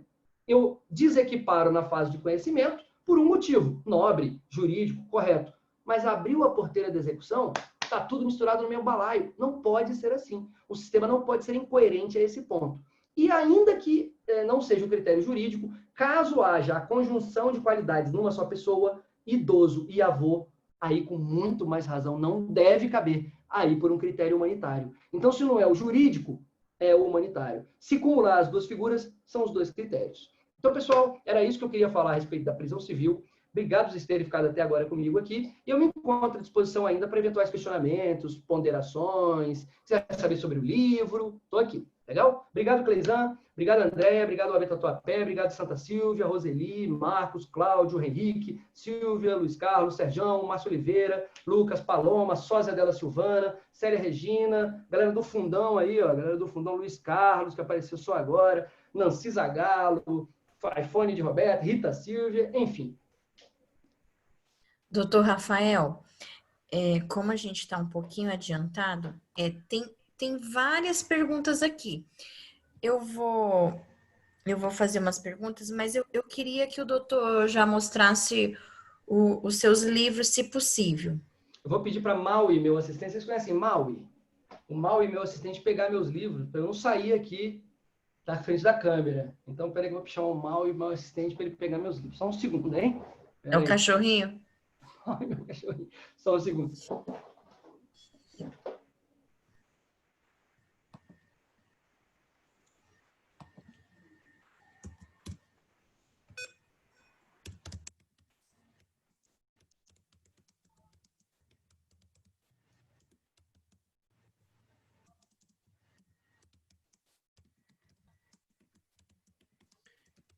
doutora Cleisan, esses livros estão disponíveis em PDF, é isso? Para download, não? Não, são livros dele. Ah, são livros mesmo, não é que está no site. Ah, não, é livro que está na livraria E mesmo. esse são de Ah, direito tá. das famílias, saíram pela Saraiva, todos dois. São os únicos livros do mercado atualizados até 2051, tá? Então, está tão atualizado, com jurisprudência recente e tudo, que eles já são atualizados, pré-atualizados. Antes do STJ Aparece de cabeça para baixo. Aparece. Coloca ao contrário, doutor Rafael, ao contrário. Sim. Então, Coloca são ao os dois contrário, diferentes. Ellen. Não, ao contrário, o livro está de Não, cabeça tá para certo. baixo. Não está de cabeça para baixo. É que a gente que enxerga diferente, tá certo. Vocês estão espelhando aí, né? Claro. Partilha de bens E e o outro família. direito, esse é partilha de bens. É o único livro, pessoal, escrito para regulamentar a partilha de casamento e união estável. Porque um dos motivos, inclusive, que me levou a escrever esse livro, vocês sabem que eu sou juiz, eu, na prática, queria saber o que fazer para julgar o caso de partilha de casais vivos. E eu só encontrava livro de partilha de sucessões, com a grande diferença. O dono do patrimônio das sucessões, ele já morreu. Quem está disputando aquilo são pessoas que não contribuíram para aquele patrimônio, são herdeiros ou sucessores. Aqui não, né? O bicho pega, é a gente que está suando ali, contribuindo para construir, e na hora de separar, que é o que é meu. Eu não quero herdar o que é do meu pai, eu estou vendo ali o que é meu, que eu contribuí, então tem pressa. É diferente o procedimento, entendeu? Foi isso que me levou, inclusive, a escrever. E o outro é esse aqui. Nesse aqui são técnicas processuais. Ele é um livro de processo civil, mas com a linguagem e a adaptação para o direito das famílias. Então, os dois estão uma mega promo aí para a galera de Tatuapé. Como? Vai lá no meu Instagram e fala, Rafael, quero os livros, participei da live ou do encontro aí da OAB Tatuapé, tá bom? Do contrário, vocês vão encontrar até mais caro aí no mercado. E esse é meu terceiro livro, que eu não tenho como eu fazer um desconto, porque eu não tenho. É só da editora, só pela editora Foco. Acabou de sair, foi semana passada, Cleizão, o lançamento. E olha que felicidade minha, hein? Já está quase esgotando o estoque. Tem pouquíssimas unidades lá no estoque, porque teve o pré-lançamento e foi muito bom. Então, se vocês quiserem também, é um livro que tem aplicação no direito das famílias também, mas muito mais, é claro, para processo civil. Eu participei do pré-lançamento. Eu estava lá participando do Professor Luiz pré-lançamento. Pelori, né? Foi, acho que foi dia 17. Foi, Então, foi vamos semana lá. Nós passada. temos, muito obrigada, doutor. Temos aqui muitas perguntas, mas vamos lá. Estamos, não, peraí. Doutor Rafael, apesar da sua explicação, não é o Luiz Carlos Valença Goulart que está falando aqui. Apesar de sua explicação, não é temerário o procedimento de incluir os avós nas ações alimentares, sendo que a responsabilidade é dos filhos, não seria colaborar com a irresponsabilidade das pessoas em gerar crianças, sabendo que a responsabilidade será repassada para os avós? Muito boa, Luiz Carlos. Doutor Luiz Rafael. Carlos, isso, o legislador fez essa escolha pela gente. Eu concordo plenamente contigo. Você deve ter percebido pelo meu discurso, pela minha entonação, né? Eu sou contra, mas o nosso sistema normativo fez uma escolha e permitiu. Então, eu só falei aqui de aspectos jurídicos. Caso a ética, que é o que coordena isso, né? Vai ficar mal. Claro que eu posso, né, sobrecarregar um avô que já me criou para, né, porque eu estou sendo leviano com meu filho, isso fica dentro de cada um. Eu até concordo contigo, mas eu quis dizer aqui o caminho jurídico. A escolha da ética cabe à pessoa. O jurídico, eu quis dizer, o nosso sistema permite. E de que forma? Da forma que eu falei aqui.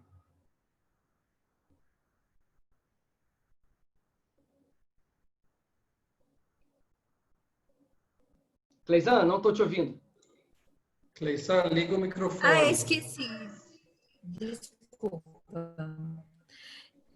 Agora a pergunta da doutora Roberta. Show essa aula. Doutor Rafael, nesse caso em que o avô não estava no título, se quisermos incluí-lo somente em uma revisional, pode? Não, né? Já foi respondida essa pergunta, né? Ok, não pode, tá? Tem que Ele não foi condenado, né? ter ação Ele de vai ser conhecimento. rever o quê? Não existe um título nem executivo, Não nem tem uma obrigação contra extrajudicial. ele, né? Então tá, já foi respondida. Aqui também tem outra do Luiz Carlos. Doutor Rafael, creio que se todos os advogados passarem a proceder dessa forma, trazendo o pai e os avós, o advogado dos réus também trará para o processo os demais avós para participarem do pagamento. Tipo assim, traz os avós materno ou paterno, dependendo quem está cobrando Exatamente. Quem fez essa pergunta, Cleisan? dependendo do lado do credor. Quem fez essa Oi? pergunta? Foi o Luiz Carlos. Ah, grande Luiz ali, ó. Luiz, corretíssimo. E a gente sabe, né, que é o 1698, não é? É um 698, o artigo do Código Civil, que fala que aquele que é demandado em primeiro lugar pode chamar os outros. Sim, pode acontecer. E na prática, o STJ faz uma confusão danada com isso, tá? Outro dia a gente pode marcar para falar sobre isso. Para mim, só quem pode chamar é esse caso aí, Luiz. Só quem foi acionado pode chamar. Só quem foi acionado pode chamar. É uma confusão danada que o STJ faz. Mas, perdão, o STJ fala que quem foi acionado pode chamar. Na minha opinião, não poderia. Por quê? Porque se quem faz usa isso aí como ferramenta. Entendeu, Luiz Carlos? Fala assim, se você me processar, eu vou chamar sua vozinha querida lá. E você não quis demandar contra ela, mas você quis demandar contra mim. Então eu vou chamar sua avó. Pode usar isso como instrumento de coerção implícita, velada, entendeu, Luiz? Então o STJ acha que o devedor pode, o réu, eu não concordo. Para mim, só o credor pode. Mas um dia a gente pode falar sobre isso. Mas entendeu o motivo, né? Senão fica como instrumento desse devedor falando assim, ei, chama lá sua vozinha. Entendeu? Aí o credor pode falar assim, então tá, eu nem processo esse sujeito aí, porque se eu processar ele vai trazer minha outra avó, então deixa ele quieto. Entendeu? Aí a outra pessoa fica com medo, acaba não incluindo. Exatamente. Mas outro dia a gente fala sobre isso. Tem outra pergunta aqui do André Luiz. Doutor Rafael, ação proposta contra os dois, supondo a improcedência contra o avô. Anos depois, o pai deixa de honrar integralmente. Não haveria título contra o avô?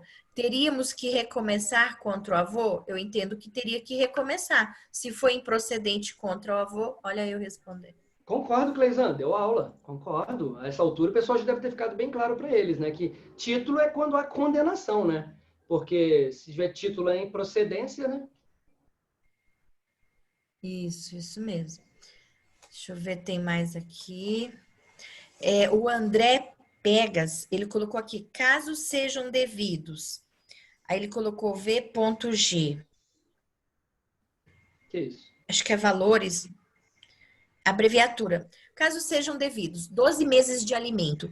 Entende ser possível pedir no cumprimento de sentença prisão para os 3 últimos e penhora para o restante?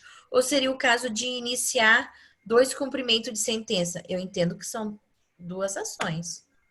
Pois é, isso tem uma confusão danada. O IBDFAN enunciou o seguinte, ou seja, ele editou um enunciado dizendo que você pode acumular, sim, pedido de para trás, antes das 3 e das 3 em diante. O STJ não se posicionou exatamente ainda. Nesse julgado, inclusive, ele fala que o juiz pode converter. Os tribunais locais confundem. No meu livro, eu defendo que você pode sim, Cleisan, mas reconheço que na prática pode dar uma confusão. Mas qual é o ideal? Partindo daquele entendimento que processo não se confunde com procedimento, que não se confunde com técnica, no rito da prisão, lembra, as pessoas falam assim, né? Rito da prisão, só fale isso se você dizer que não me conhece. O rito que admite a prisão admite também outras técnicas. Então, na minha opinião, você pode se valer deixando claro. Eu quero a técnica da prisão para A, B e C, ou seja, só 3 prestações antes, e outras técnicas para outras coisas.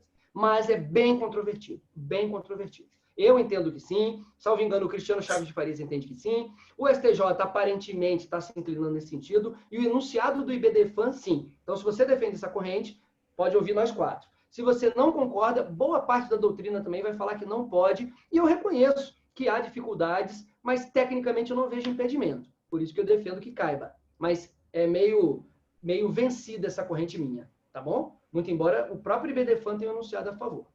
Então, eu te dei aí instrumento para você bater ou você defender. Eu, na prática, nunca vi assim. Na prática, nunca vi. São duas ações, né? Uma para Sim. cobrar os atrasados. Tá. Outra pergunta, do Henrique Belmonte. Boa noite. Em vista da prisão civil, com a oportunidade de substituir a prisão na fase de execução por uma medida atípica, mesmo que os filhos menores não queiram a prisão, a genitora pode representar o menor, insiste em alguns casos em manter o pedido de prisão do ex-companheiro por pura raiva do término do relacionamento. Não se torna uma atitude que também não visa o interesse do menor, já que este não quer a prisão do pai. Só que se ele é menor, quem vai responder é o guardião. Então, independente se ele quer ou não a prisão do pai, infelizmente, nesse caso, quem vai estar representando é quem vai decidir. É o meu entendimento. Doutor Rafael? Cleisan, nesse ponto aí, eu entendo perfeitamente o seu ponto de vista. O que eu penso é o seguinte, nós mesmos estamos numa fase que a gente vê o quê? Desjudicialização da execução, a gente vê humanização das relações familiares, a gente vê em técnicas não litigiosas, o quê? A diferença entre posição e interesse. Quem não sabe mediação e não sabe isso? Será que o interesse das crianças não deveria prevalecer nesse caso? Já que a posição adotada pela mãe ou pelo pai, pode ser aí qualquer credor, não é uma vingancinha privada de leve aí? Então, eu questiono muito isso, Cleisan, mas na minha opinião, tá? Então, sugiro que o juiz, no caso concreto, marque uma audiência e escute adequadamente a criança, que pode ser o verdadeiro posição da mãe diferente do verdadeiro interesse das crianças. Mas é meu ponto de vista, como eu sempre faço questão de frisar. Entendeu, Cleisan? Entendi. Doutor Rafael, a última pergunta é do doutor Luiz Carlos Valença. Doutor Rafael, durante o período da pandemia, a prisão do devedor de alimentos, previsto no artigo 528, parágrafo 3º do Código de Processo Civil, deverá ser cumprida exclusivamente sobre a modalidade domiciliar. Artigo 15 da Lei 14.010 de 2020, né? Aí ele pergunta: para o devedor de alimentos com pedido de prisão em aberto, nesse período seria prudente apresentar-se à polícia para baixar o mandado de prisão e cumprir a prisão domiciliar? No caso, se ele tiver expedido já?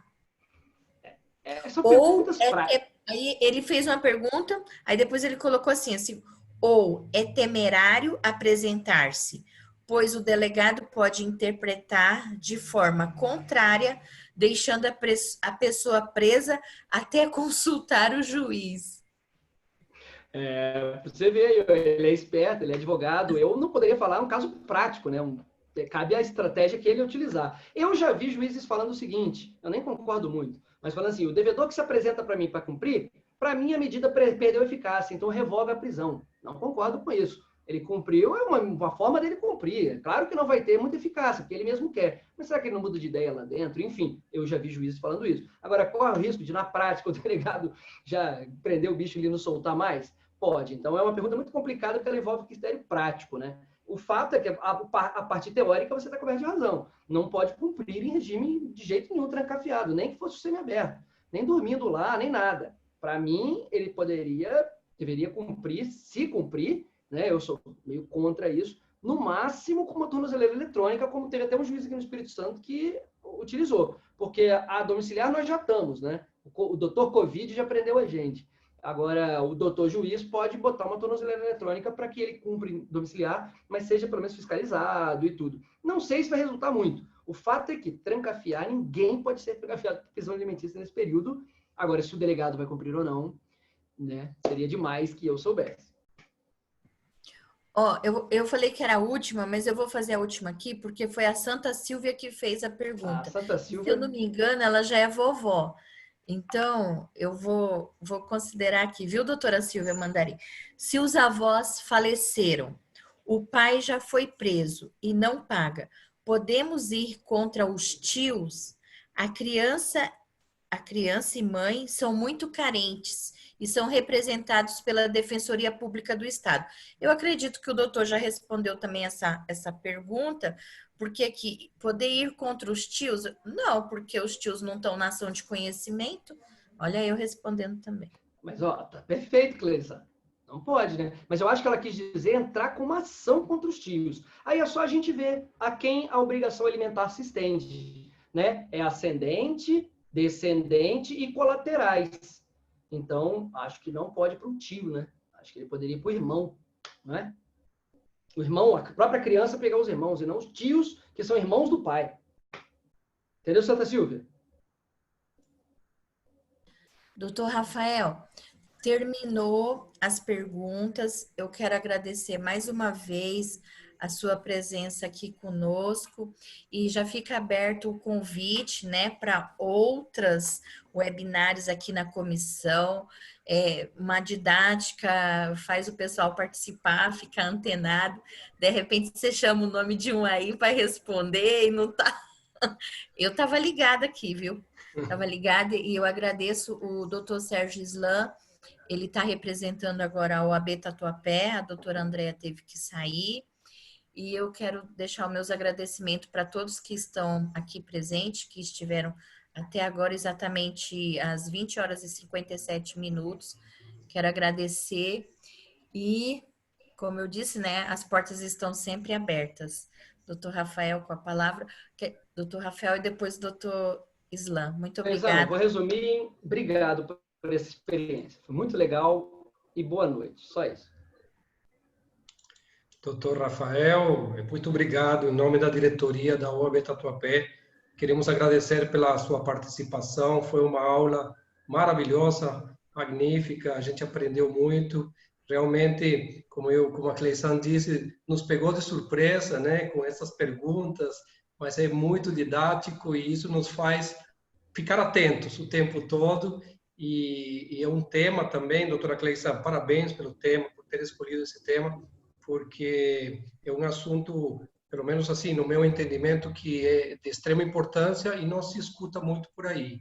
E graças à tecnologia que permitiu que mesmo o doutor Rafael, sendo do Espírito Santo, esteja conosco aqui presente nesta atividade. Então, isso favorece muito, né? Então, trocar ideias com convidados, né, de outros estados, inclusive de outros países. Então, em nome da diretoria da OAB Tatuapé, em nome da doutora Rosemary Mateus, nossa presidente, quero deixar aqui o meu agradecimento, parabenizar a Comissão de Família e Sucessões, em nome da presidenta, doutora Cleissan, toda a sua comissão, né, os participantes, por mais uma atividade de sucesso. E a quem esteve aqui presente até agora, teve que sair alguns, mas quem começou e participou conosco também, nosso muito obrigado por mais uma vez nos prestigiar numa atividade. Obrigado, então, pessoal. Boa noite. Boa noite a todos. Tchau, até a próxima. Muito obrigada. Boa noite. Boa noite. Boa noite.